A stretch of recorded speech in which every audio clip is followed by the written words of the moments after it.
it's Tuesday. Tuesday! Man, I was just drawing a hard blank on what today was.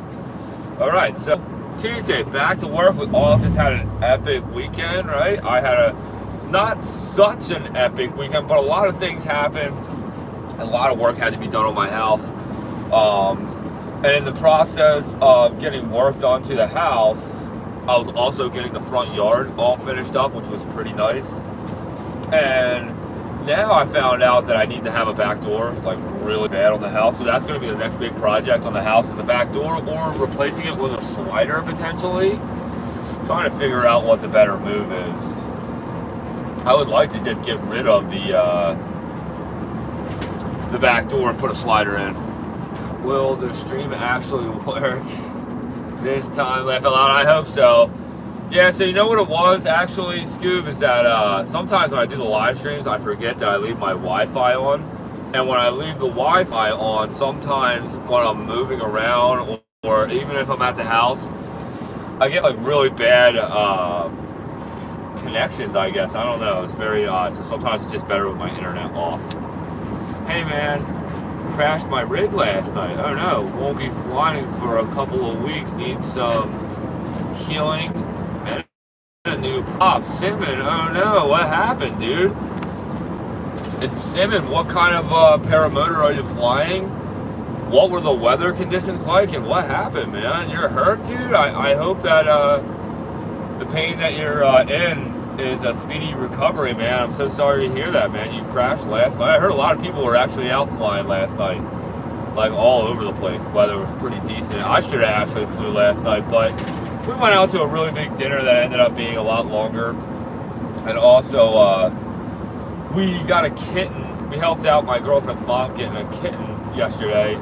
So we were also really a big part of that yesterday. Audio sucked on my last video. It was spare of the moment flight, who knows. Hey, that's alright, Scoob. Hey, at least you're able to get up in the sky and post another video. You know, I've realized that a lot of my videos, my audio is so bad, but I actually was really trying for it to not be bad. You know, that's why, really, I'm excited for my new helmet, guys, that I can't wait to actually try out. Hopefully, I'll get the chance to try it out today, or maybe tomorrow. We'll see how the weather is today. I think we have a lot of rain come tomorrow. You got a ROS 125. Wind gusting around 5, 9, minimal. Gusting 9, okay. Winds were 5, gusting 9, okay. Minimal pain. I'll be alright. Sat down early and unfortunately dropped a few feet. Smashed into the ground. My instructor had an engine out. And wrecked pretty hard too. Wasn't the best day to fly, I guess. Oh no, so it wasn't just you, it was also your instructor too? Simon, damn.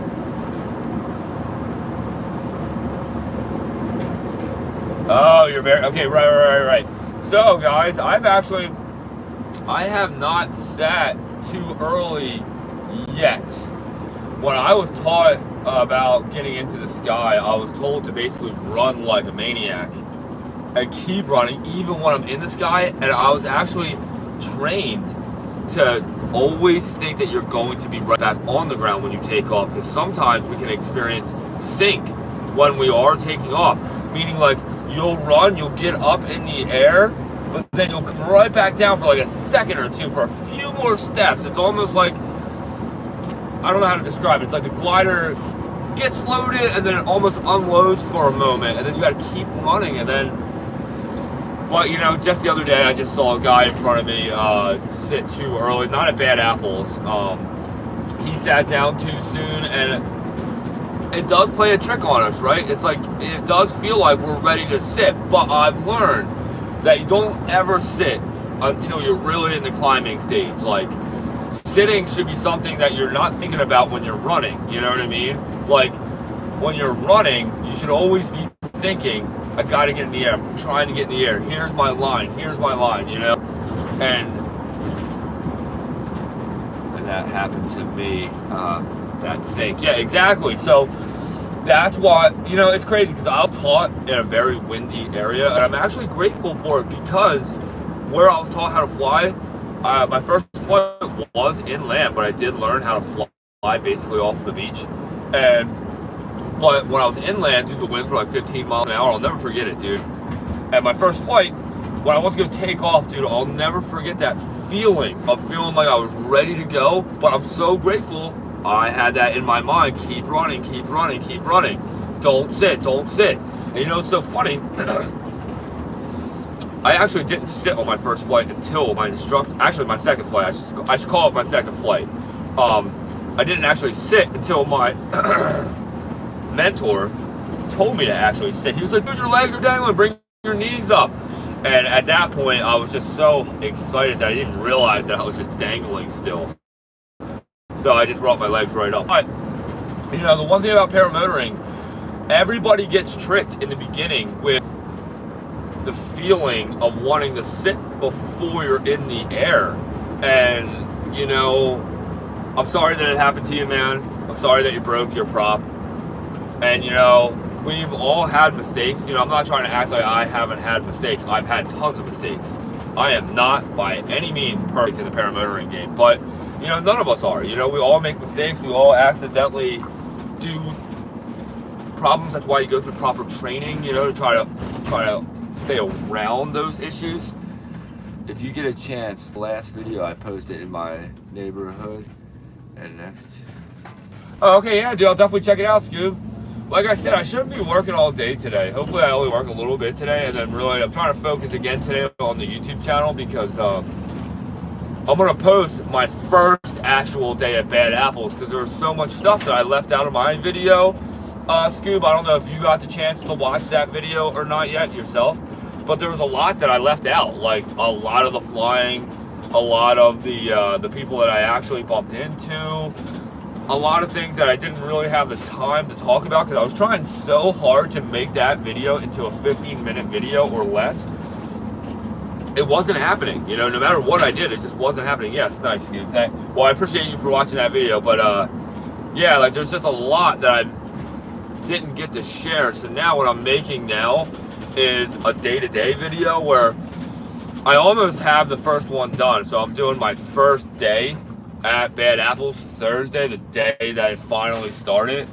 And then also like explain to everybody why it's also so important to have certain things, the bathroom situation, the cash situation, and try to make people feel more comfortable about going to Bad Apples. To Scoob, if it wasn't for you, you made me feel a lot more comfortable. I was still a little on edge because, you know, when you go somewhere for the first time, you just don't know what to expect. And traveling somewhere new, like, I hope that now this is an every year thing for me. Like, I'm really looking forward to this, and I really want to keep this going. So, and I do know that I have an eye out for an RV now, and I really, really want that. So, but hey, Simon, you know, lesson learned, right? And speedy recovery, and you'll be up in the sky in no time, you know?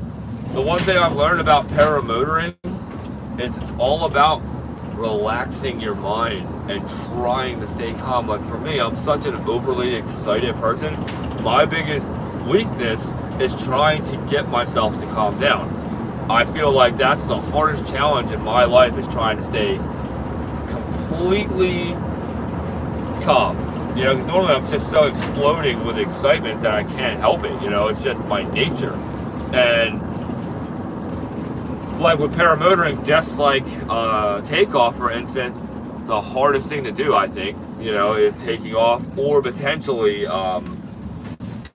what do you call it, landing, depending on the situation. But taking off is, generally speaking, the hardest thing to do with a paramotor, because there's just so much going on, right? You gotta, if there's no wind, you gotta run. So now you're running, and then when you're running, you gotta get this glider to stay perfectly above your head, right? Now the glider's above your head, you got the throttle in your hand, you got brake toggles in your hand, you're trying to run, and you're already leaning forward at this point, you're trying to run, right? Now, you gotta run, start to lean back, crack throttle, start to get to that point, you know what I mean? And what I do now is, like, I practice so much without my instructor, or without a mentor, or without anyone around me, in my yard, just leaning back and running, because that is really, really a whole nother lesson to learn and skill set to really develop, is that lean back comfortability of relying on your gear. You have to rely on your gear. The more you rely on your gear, the better of a pilot you will be becoming. But you can't overestimate yourself too and start like overconfident. Overconfident and being really used to your gear, I feel like it's two different things to me. Like, being overly confident is going to lead you to actually crashing and getting hurt, and then understanding and trusting and relying on your gear will give you that relaxing feeling of knowing that, like, the gear is always good. As long as you keep your maintenance up and stuff like that, the gear is always going to hold up just fine. And 9 times out of 10, your glider is totally fine, unless if you have a line wrapped around or something, like an Anthony Valla move. Speaking of landing, I watched my video over and over, and I can't really tell when I landed butter, really. Oh, nice, dude. That's always nice. Lesson learned for sure.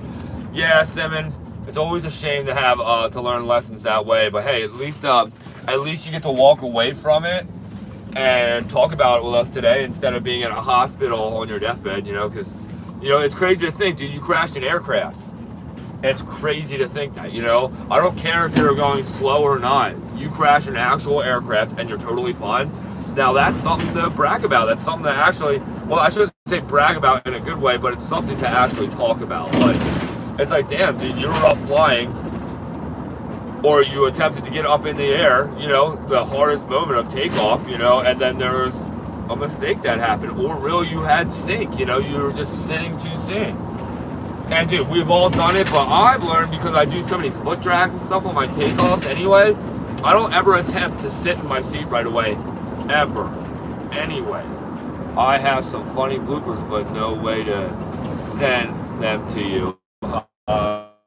Oh, what? You got some good videos? So that's the thing about my adventure with paramotoring, guys, is that I love to share. I just saw a cute bunny running across the road. I love to share all my mistakes, all my faults, all the errors, all the little stupid things that do happen in paramotoring, and because a lot of people don't share that stuff. A lot of people not share the mistakes, and dude, we don't live in a perfect world, and every paramotor pilot has had some type of mistakes. Like, look at even Tucker Gott. Like, Tucker Gott flawlessly was going through it with no problems at all. Like, I don't even think he ever broke a prop, like, with doing a prop strike, I should say. And then, like, even with his glider and stuff, like, everything, he's always been really good with his stuff. But then, not too long ago, he was traveling in his RV, I think, and he was somewhere, I'm not really too sure, but when he wanted to go take off, he was in a different area. I think he was in a different elevation height than normal, and when he wanted to go take off, he, like, everything felt good, and he like, jumped instead of, like, the glider taking him right up, and, dude, he backflopped and landed right on his back with his paramotor, shattered his prop. I think he bent his paramotor a little bit, but he was able to replace whatever part of the hoop section that he bent. And, what I'm trying to get at, even some of these perfect people that have always been perfect, doing it, always doing everything right, mistakes will always come around. So, what I'm basically trying to say is it's not just you, it's everybody, and nobody shares it. That's the problem. No one's out there sharing their mistakes, so everybody over here is thinking that, like, every paramotor pilot's Mr. Perfect.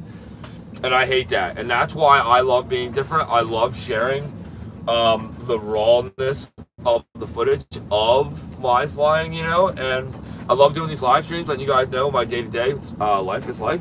So right now, I am pulling into a campground. This is a whole different campground. We're doing a roof job today. This is another emergency job. It's a leaking job. So I am going here. We're going to rip off a little bit of it, and if I can video without the customer being there, I will bust the camera out. So make sure you guys all stay tuned. I will see you guys all in the next one. I appreciate all you guys for coming along for the ride this morning to go into work. Dude, this is my normal ride every day. So part of my hoop net is messed up and using zip ties,